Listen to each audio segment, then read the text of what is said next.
صل على محمد. Diperingatkan oleh Rasulullah, man ada dhimmiyan faqad adani wa man adani faqad adallah.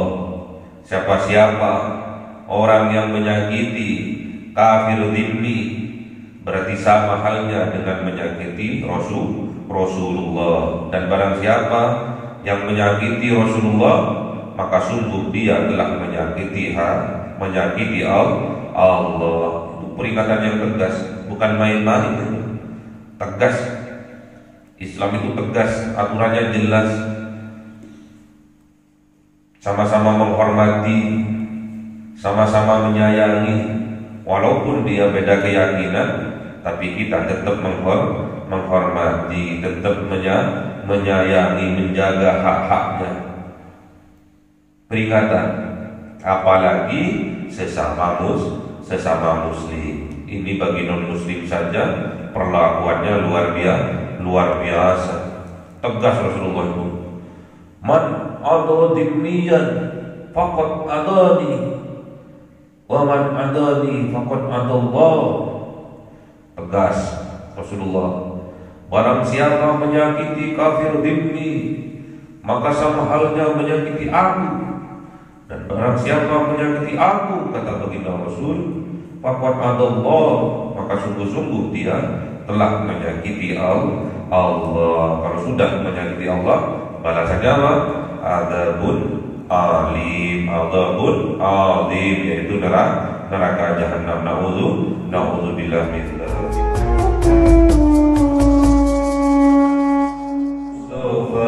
Sayyidil mursalin wa ala alihi wa sahbihi ajma'in walhamdu lillahi rabbil alamin. Kalamun qadimun la yumallu sama'u kanat lahan qawli wa kalimati bihi astawfi min kulli da'in wa nuru dalilul qalbi 'inda jahli wa hayrati wa ya rabbi matiyani bi sirri hurufihi wa nawwir bi sam'i wa qalbi wa muqlati wa habli bihi fathan wa ilma wa hikmah wa anis bihi ya rabbi bil qabri wa sajdi wa salli wa sallim la yawmin wa laylatin ala nabiyir rahman yakmalu tawbati wa ali wa ashabi kiramin a'immatin bihim yaghfirul ghaffar rabbi wa zallati. A'udzu billahi minasy syaithanir rajim. Surah At-Taubah. A'udzu billahi minasyaitonir rajim. Bara'atum minas Mana Quran?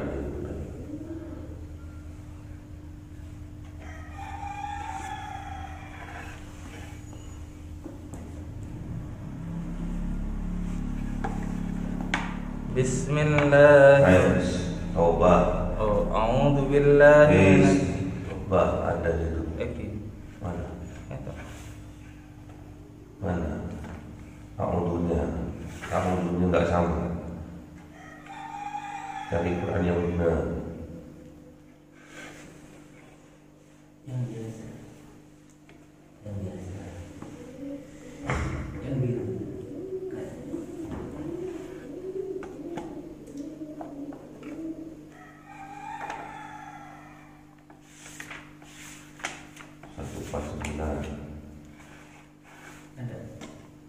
أعوذ بالله من النار ومن شر الكفار ومن غضب الجبار العزة لله ولرسوله وللمؤمنين براءة من الله ورسوله إلى الذين عاهدتم من المشركين فسيحوا في الأرض 4 أشهر واعلموا أنكم غير معجز الله وأن الله مخزي الكافرين. صدق الله العظيم. أعوذ بالله من النار. أعوذ بالله من النار وأذان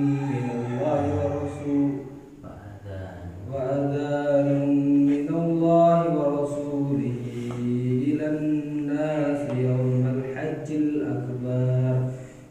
الحج الأكبر أن الله بريء من المشركين ورسوله فإن تبتم فهو خير لكم وإن توليتم فاعلموا أنكم غير معجز الله وبشر الذين كفروا بعذاب أليم. صدق الله العظيم.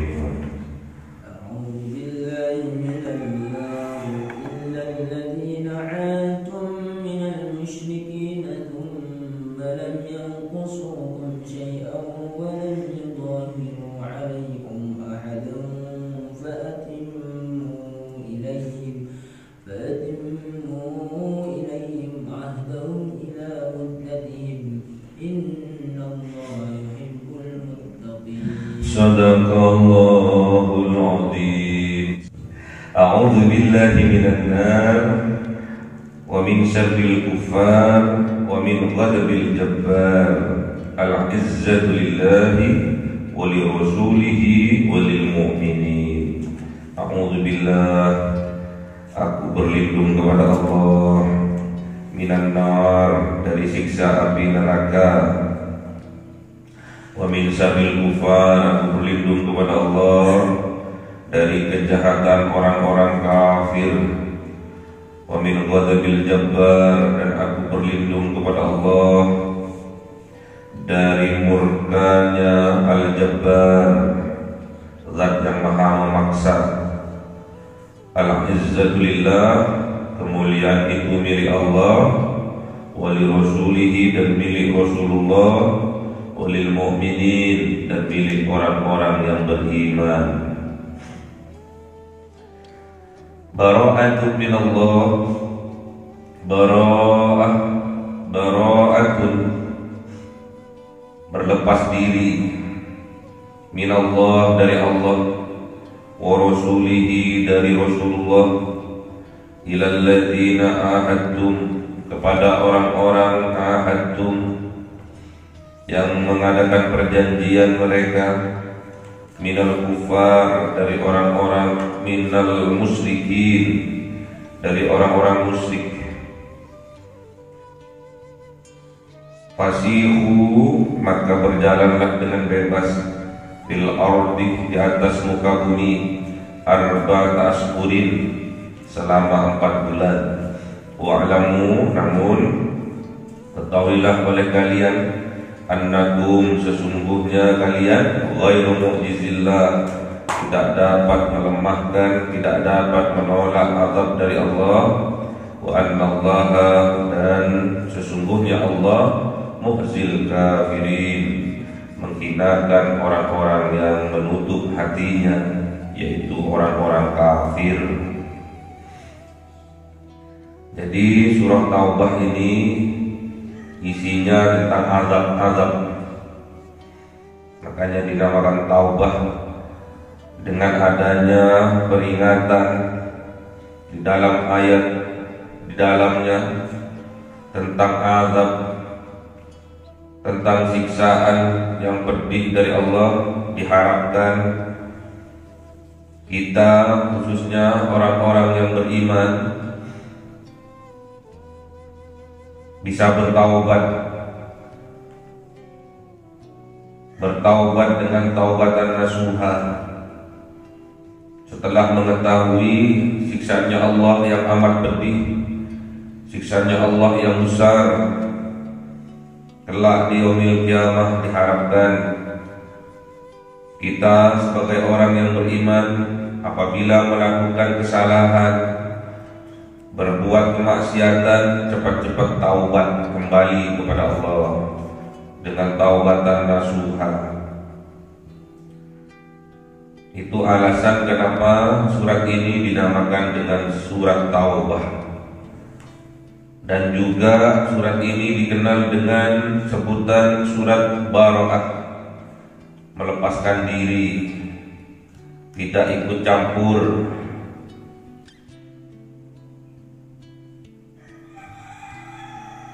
Dan banyak lagi nama-nama dari surat Taubah. Di antaranya adalah surat Bara'at, karena di awal ayat terdapat kalimat bara'atun, melepas diri. Melepas diri minallah, siapa Allah, wa rasulih, dan Rasulullah, ilal ladzina, terhadap orang-orang yang ahadtum, mengadakan perjanjian mereka, minal musyrikin, dari orang-orang musyrik. Jadi Allah gak ikut-ikut. Allah membebaskan dirinya, gak ikut-ikut terhadap orang-orang yang melakukan perjanjian dengan orang-orang yang musyrik. Dan mereka termasuk orang-orang yang musyrik, Allah berlepas diri.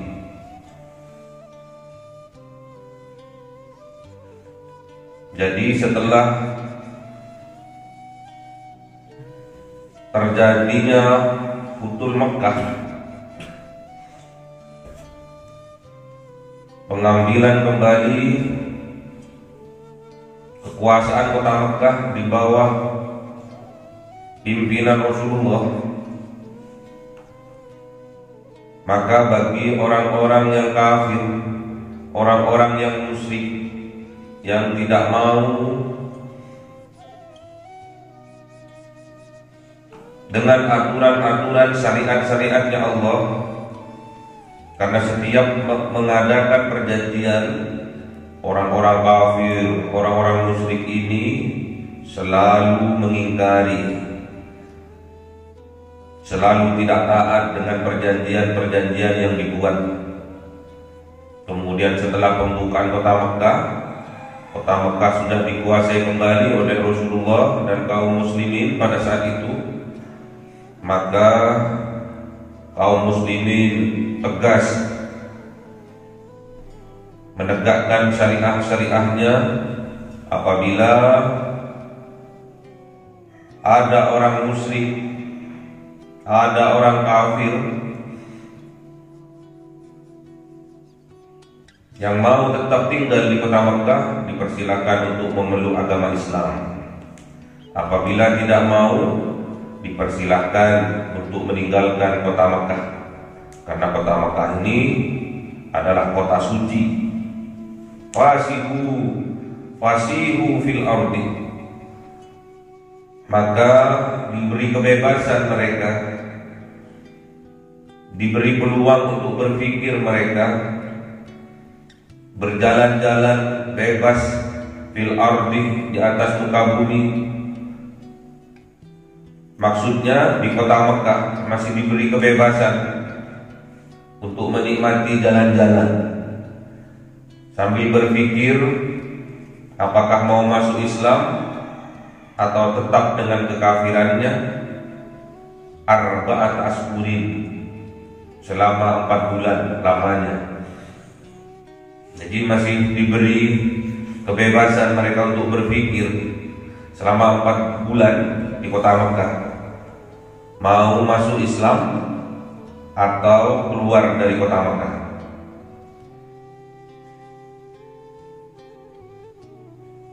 Jadi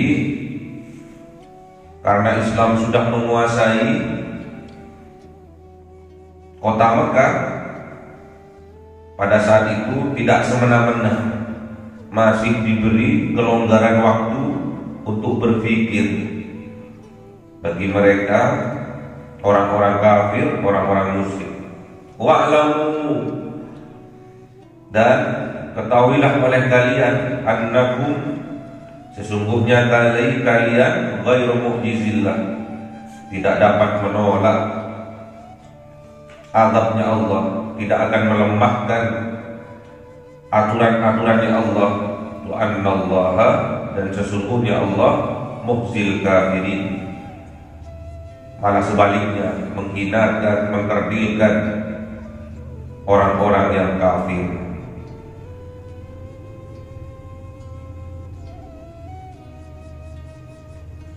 Wa adzanun minallah, dan ketika adzan dikumandangkan, diumumkan, adzan itu pengumuman, maklumat.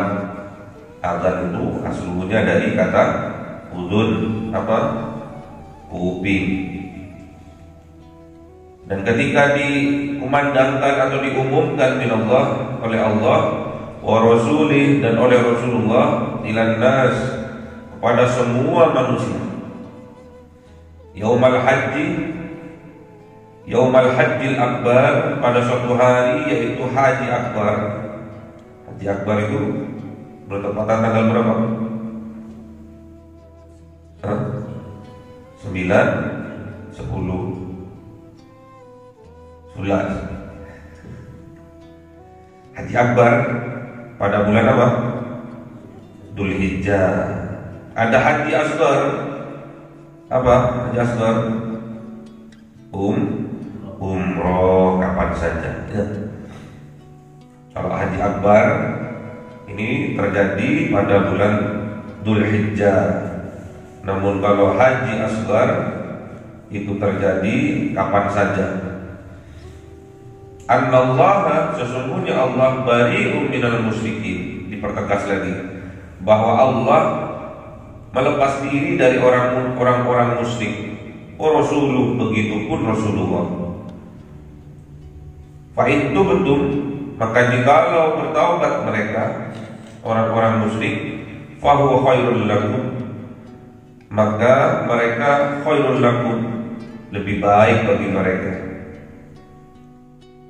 Wa in tawallaitum, dan jikalau mereka menolak,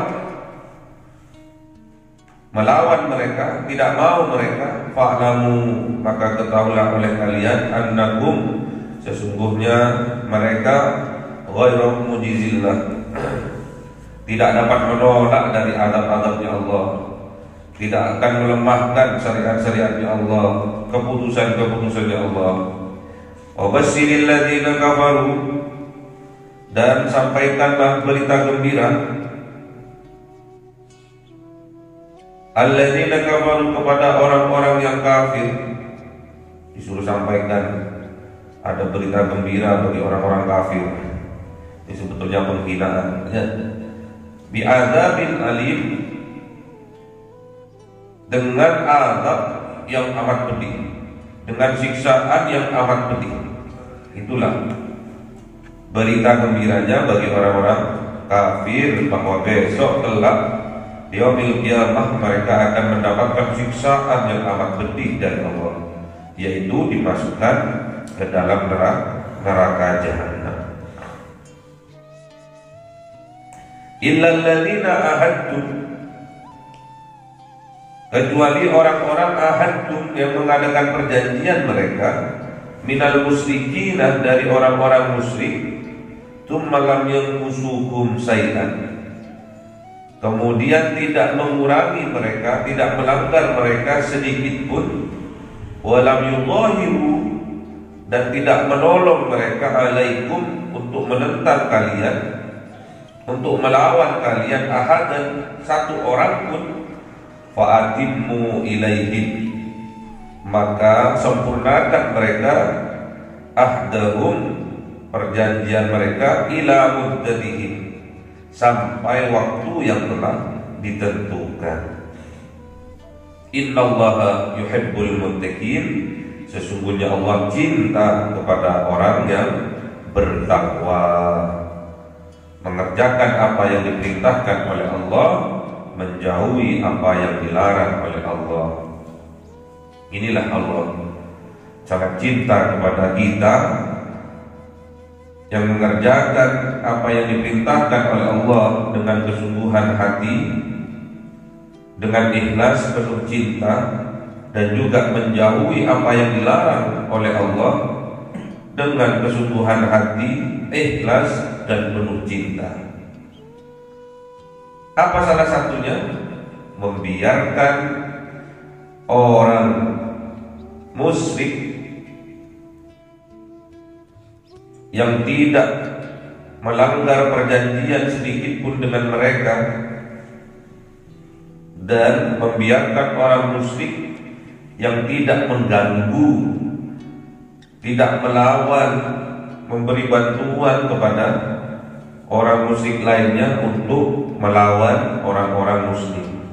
Satu pun dari kelompok mereka, maka Allah memerintahkan fa'atimu ilaihim ahdahu, maka suruh sempurnakan. Misalkan ada perjanjian, kontrak perjanjian misalkan selama 8 bulan. Setelah futul Mekah diberi kesempatan 4 bulan. Sedangkan orang musyrik ini dia tidak membuat kekacauan, tidak membuat pelanggaran, tidak wan prestasi, dan tidak membantu orang musyrik lainnya untuk melawan orang muslim. Tidak ada satupun, maka dibiarkan sampai perjanjian yang telah dibuat itu selesai sesuai dengan waktu yang ditentukan. Inilah Islam menjaga hak-haknya orang-orang kafir, orang-orang non-muslim. Berarti kita, apabila kita menjaga hak-haknya orang kafir yang hidup berdampingan dengan kita, hidup menjadi tetangga kita, hidup rukun damai bersama kita, kita juga wajib menjaga hak-hak mereka. Karena itu sebagian dari bukti ketakwaan kita kepada Allah Subhanahu wa ta'ala. Jadi jangan semena-mena kita, karena kita mayoritas, kemudian kita menindas yang lemah, menindas yang minoritas, yang mana kaum kafir itu lebih sedikit daripada kaum muslimin. Tidak boleh. Salah satu ciri-ciri orang yang bertakwa, yang dicintai oleh Allah, yaitu menjaga hak-haknya orang kafir yang hidup rukun berdampingan dengan kita. Kecuali bagi kafir harbi yang selalu menentang, membuat kerusuhan, membuat kekacauan, membuat peperangan, itu harus diperangi, harus dipertegas. Karena kalau mereka dikasih hati, minta jantung. Jangan biarkan mereka dengan kesewenang-wenangannya mereka, dengan kesombongannya mereka, dengan keangkuhannya mereka. Kalau kita biarkan, mereka akan tambah menjadi-jadi. Diperingatkan 1, 2, 3, diperingatkan terlebih dahulu. Seperti sebagaimana Allah memberi kesempatan kepada orang kafir selama 4 bulan untuk berpikir mau menjadi seorang muslim atau keluar dari kota suci Mekah. Ini nantinya isinya di dalam surat Taubah ini adalah siksaan-siksaan, azab-azab yang Allah berikan terhadap orang-orang kafir, terhadap orang-orang musyrik. Jadi orang mukmin, orang Islam jangan sampai terlepas dari dalam hatinya karunia terbesar yang diberikan oleh Allah, yaitu berupa iman. Jangan sampai lepas. Kalau sampai lepas, kita menjadi orang kafir, kita menjadi orang musyrik, maka kita oleh Allah disuruh keluar. Kita diberi nikmat yang luar biasa besar, diberi rezeki, namun kita kufur, kita kafir, kita musyrik, suruh keluar oleh Allah dari atas muka bumi ini. Bahkan disuruh keluar oleh Allah dari bawah kolong langitnya. Kita mau kemana kalau diusul oleh Allah itu? Mau cari langit mana lagi? Makanya jangan sampai iman yang merupakan karunia terbesar yang diberikan oleh Allah terlepas dari dalam hati kita. Jadi kebiasaan pada saat itu sebelum Futul Mekah,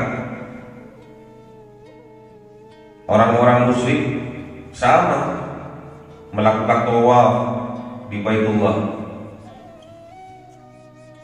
Namun tawafnya dengan bertelanjang bulan. Karena menurut keyakinan mereka, tatkala bertawaf, tatkala beribadah di Baitullah itu, mereka itu harus suci lahir dan batin. Sedangkan pakaian mereka menurut mereka itu kotor, najis. Akhirnya mereka itu telanjang bulan tatkala melakukan tawaf di Baitullah. Itu yang akan merusak syariat-syariat yang Allah tetapkan. Kalian aja lihat aurat terbuka dikit aja sudah jelalatan. Apalagi tatkala tawaf terus ada orang telanjang, telanjang bulan, kasih tawaf, nonton belum, rusak. Jadi orang kafir itu, orang musyrik itu, tatkala bertawaf di Baitullah itu, mereka melakukannya dengan bertelanjang bulan. Makanya beda, harus dituntaskan itu aturan-aturan yang mereka terapkan, aturan-aturan atau budaya-budaya yang mereka yakini itu merupakan sebuah kebenaran, itu harus dituntaskan, harus dirubah dengan syariat-syariatnya Allah.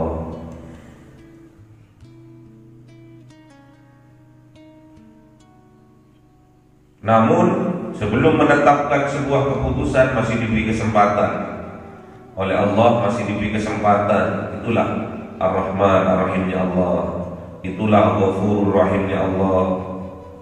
Tidak langsung diputuskan hari ini juga, detik ini juga, tidak.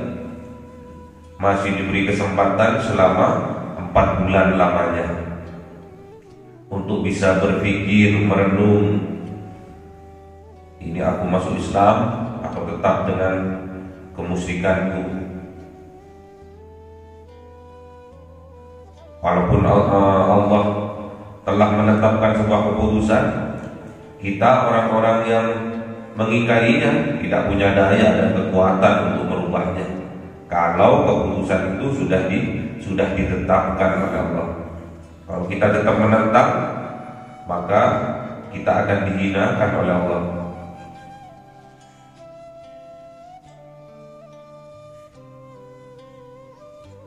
Jadi tatkala sudah keputusan sudah ditetapkan, kita harus taat, kita harus patuh kepada syariat-syariatnya Allah yang sudah diputuskan. Jadi kalau kita, kewajiban kita setiap hari yang sudah diputuskan oleh Allah sebagai orang Islam, sebagai orang yang beriman, melakukan sholat 5 kali sehari semalam, subuh, duhur, asar, maghrib, isya. Bagi laki-laki diharuskan sholat 5 waktu sehari semalam dengan berjamaah.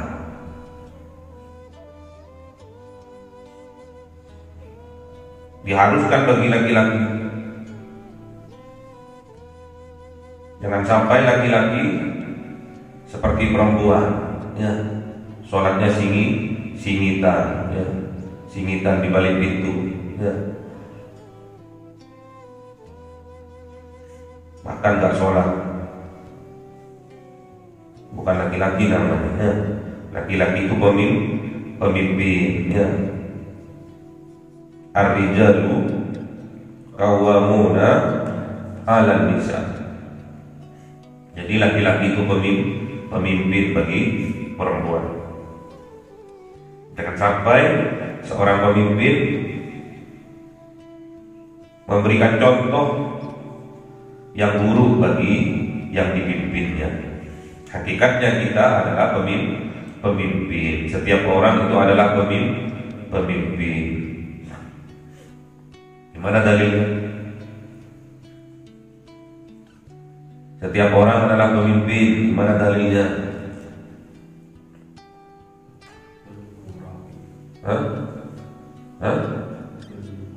Kullukum ra'in wa kullukum mas'ulun an ra'iyatih.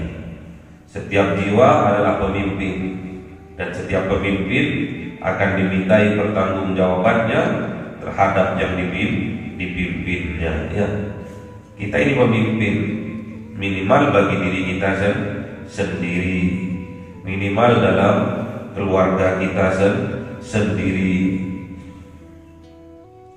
dan besok kelak akan dimintai pertanggungjawabannya terhadap diri yang dipimpinnya, terhadap keluarga yang dipimpinnya. Berat jadi seorang pemimpin itu, berat menjadi seorang laki-laki itu.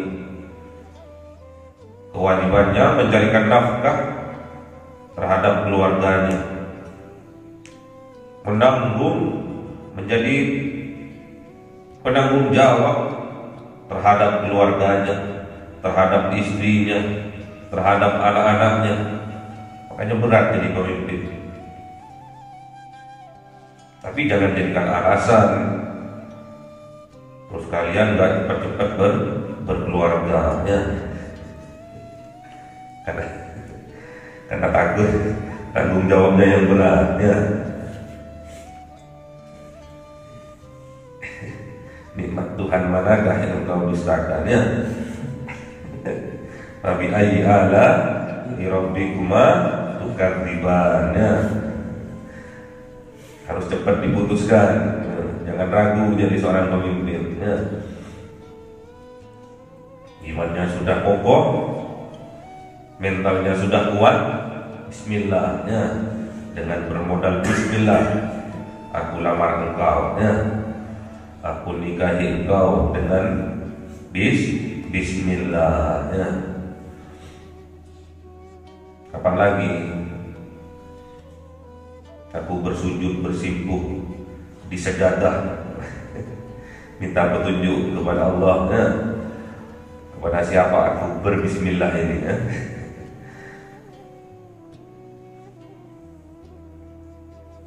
Harus semangat, ya, sebagai pemimpin.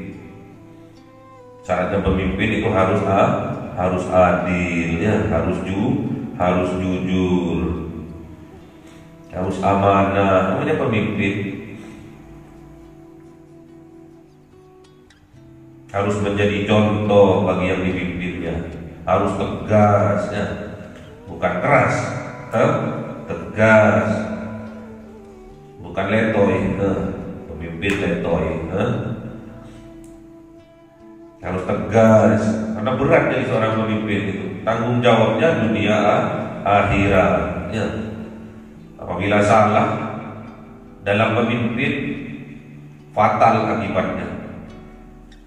Di dunia fatal, di akhirat masuk neraka pertama kali. Seorang pemimpin yang tidak adil, ya.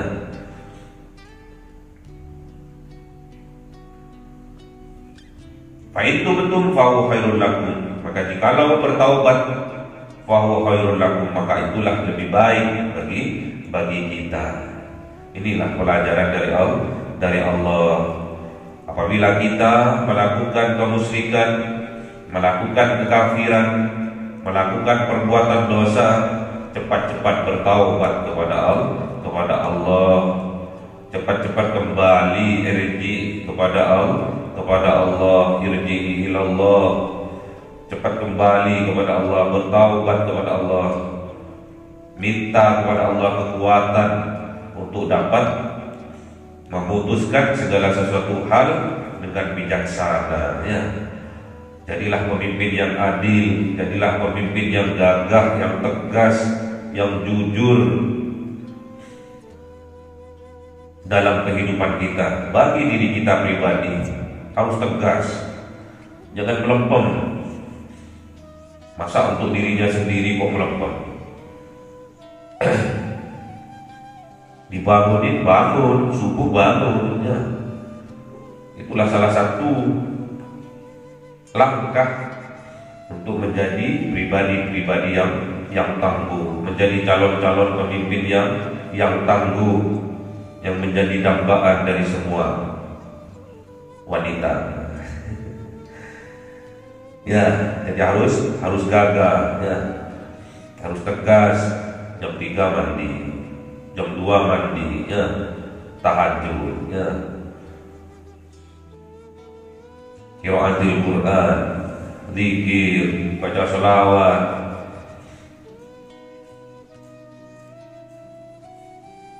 Itu ciri-ciri atau langkah-langkah awal untuk menjadi seorang pemimpin. Seorang pemimpin itu harus gagah, ya. Harus gagah, ya. Kalian itu harus gagah, jangan letoy, nantuan, ya. Yang gagah. Harus sabar pemimpin itu. Jadi laki-laki itu harus sabar. Nah, kalau nggak sabar, kacau kehidupannya, ya. Berantakan hidupnya nanti.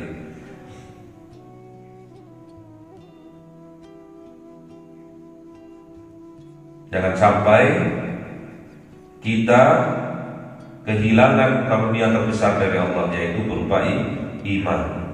Jangan sampai kita musyrik, menjadi orang-orang yang kafir, menjadi orang-orang yang musyrik, yang iman kita terlepas dari dalam dada kita. Naudzubillah. Dan kita juga harus bijaksana jadi orang. Jangan sampai kita yang mayoritas menindas kepada yang minoritas. Kita harus sama-sama menjaga hak-haknya mereka, menjaga hak-haknya non-muslim, menjaga hak-haknya orang kafir yang hidup berdampingan damai dengan kita. Jangan sampai kita malah mendukung untuk menganiaya, menindas bagi kaum yang minoritas. Ya, kita di Indonesia lebih mayoritas muslim ketimbang non muslimnya. Namun di India lebih banyak non muslimnya daripada muslimnya, ya. Kita harus sama-sama berpikir yang bijak. Dimanapun kita bertempat tinggal, kita harus bijak. Kita harus patuhi aturan-aturan. Misalkan kita di mana kota yang banyak non muslimnya di negeri Indonesia ini, di Bali misalnya, kita harus menghormati satu dengan yang lainnya. Maka kita akan hidup bahagia berdampingan dengan non muslim. Sebaliknya juga seperti itu. Non muslim yang minoritas yang hidup damai berdampingan dengan kita harus wajib menjaga hak-haknya. Gak boleh kita menyakitinya, gak boleh kita menindasnya. Kalau mereka hidup berdampingan rukun bersama kita. Karena peringatan dari Rasulullah sangat tegas bagi orang kafir yang hidup berdampingan rukun dengan kita, yang disebut dengan kafir dhimmi. Diperingatkan oleh Rasulullah, man ada dhimmiyan faqad adani wa man adani faqad adallah. Siapa orang yang menyakiti kafir dhimmi berarti sama halnya dengan menyakiti Rasulullah. Dan barang siapa yang menyakiti Rasulullah, maka sungguh dia telah menyakiti Allah. Peringatan yang tegas, bukan main-main. Tegas. Islam itu tegas, aturannya jelas. Sama-sama menghormati, sama-sama menyayangi.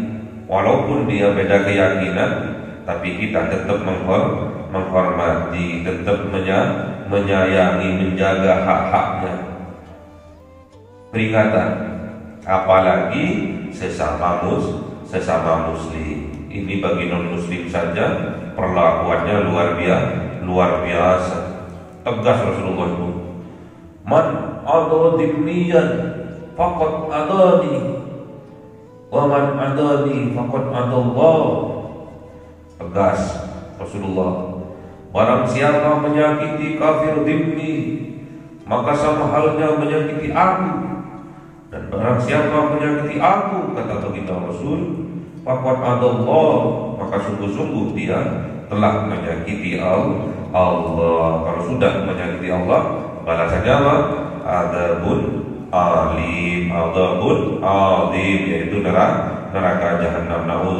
Na'udzubillah min dzalik. Allahumma rahamna bil Qur'an waj'alhu lana imaman wa nuran wa hudan wa rahmah. Allahumma dzakkirna minhu ma nasina wa allimna minhu ma jahilna warzuqna tilawatahu ana al-laili wa atrafan nahar waj'alhu lana hujjatan ya rabbal alamin. Cahaya 1000 bulan yang dimasukkan oleh malaikat ke dalam hati seorang hamba pilihan atas perintah Tuhannya, memancar dengan dahsyat penuh cinta, menembus relung-relung jiwa yang gelap penuh nista, berubah menjadi terang penuh kasih sayang. Itulah Lailatul Qadar.